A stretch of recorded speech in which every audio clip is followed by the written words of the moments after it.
Your first instinct as you see him is to rush him, is to take him down. My daughter and my whole family was in there. Who's not going to go save them? Or do what they can to stop somebody from hurting them? And I failed at that. I failed at that. Raymond's not here. I just did what I had to do for my kids. If somebody's walking their kids down the street and something's about to happen to them, they're going to jump in front of their kid. That's what I did. Earlier today, NBC sat down with Richard Fierro. He's the veteran and father who, along with others, disarmed and subdued the gunman during Saturday night's shooting at a Colorado LGBTQ club, an act which undoubtedly saved many lives. Fierro was visiting the club with his wife and daughter, as well as his daughter's boyfriend, Raymond Green Vance, who is one of the shooting's victims. And one notable aspect from Fierro's historic story is that the evening that they had together, his family and him, is a stark rebuttal of the slander and bigotry being aimed at queer people, queer spaces, particularly by the political right, which has been carrying out a months-long campaign of menace and intimidation directed specifically at drag events and venues. Drag show is what they were taking in. Richard Fierro's story is an example of community and solidarity and courage under the worst conditions by a man who took his family to a drag show. Tim Miller is a Colorado native, former spokesperson for the RNC. He's now a writer at large for The Bulwark, and he joins me now. I think everyone feels incredibly in awe of what Fierro did and what the others in that room. We should say it was not limited to him. There were a bunch of people who helped. We don't know all the names yet. But it also does serve as a kind of rebuttal of how this sort of disgusting story that's been told about the kinds of people that would go to a drag show, which has become a kind of hallmark of certain parts of the American right. Yeah, it's the kind of story that's continuing to be told today, Chris. First, I just want to say I can't wait to get home to Colorado for Christmas and go down to Atravita Beer Company to buy a beer from Richard. His wife owns that brewery. I mean, it's just an unbelievable story. But look, Jack Posobiec today, people might know him as Pizzagate Jack. He's the guy that went and investigated, whether the Comet Pizza place had a child sex ring in D.C.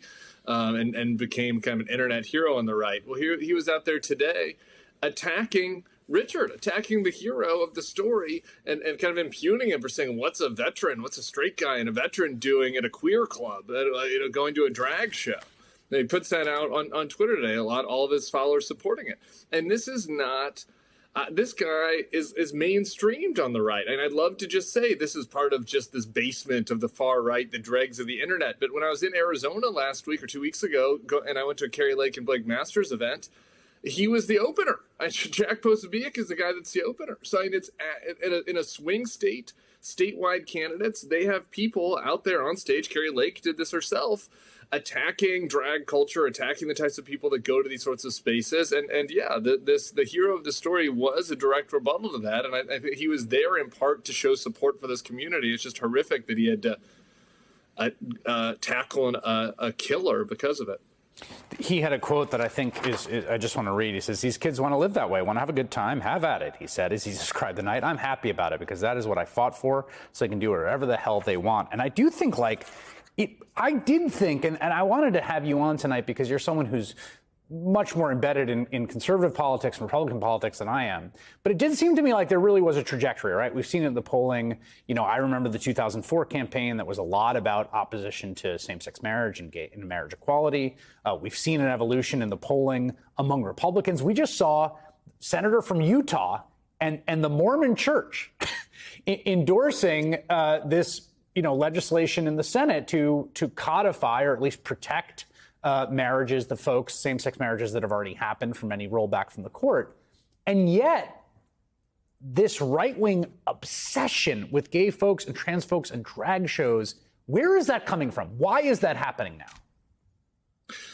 Well, I think it's part of the good news, right? It's good news and bad news. I think the success of that trajectory is leading to this backlash in a lot of ways, right? In certain corners of the right. And I do think we have to acknowledge that this backlash is real and there's a change. If you just go back to Pulse, right? It's hard to imagine after the Pulse shooting, the Republican politicians not coming out and speaking out against anti-gay violence, right? There would be certain Republican politicians who said gross things, but there would at least be some who spoke out on behalf of the community. That's kind of absent today. Right. I think people on the right are concerned if they stand up for drag queens, if they specifically state that this is an attack on a queer community, that's going to be seen as virtue signaling. They're going to be pushed back on, because these kind of radical, like revanchist elements of the right wing media that Trump emboldened. Even though he himself was not like an anti-gay crusader in any ways, but he emboldened, the cruel elements of the far right media. And I think that what they're having is that they're seeing these changes in schools. They're seeing the fact that Gen Z is so much more welcoming. They're seeing the change in the Mormon church. They're seeing in purple states and even in red states, gay rights, is being codified. And they're reacting to that negatively and trying to reassert their power. And I think that is why we're seeing this kind of 2 steps forward, 1 step back backlash. And it's a very real backlash that we're seeing across the country in conservative spaces. Yeah, and the core tenet here, right, which they are pushing is any gender nonconforming performance is sexualized inherently, and so exposing children to it is sexualizing children, right? This is the argument they're making. Like Mrs. Doubtfire, for instance, is fundamentally a grooming film, right? This is the argument they want to make, which is like, if you think about it for 5 seconds, it's so ridiculous. I don't think they believe it, but I don't know. I can't see into their souls.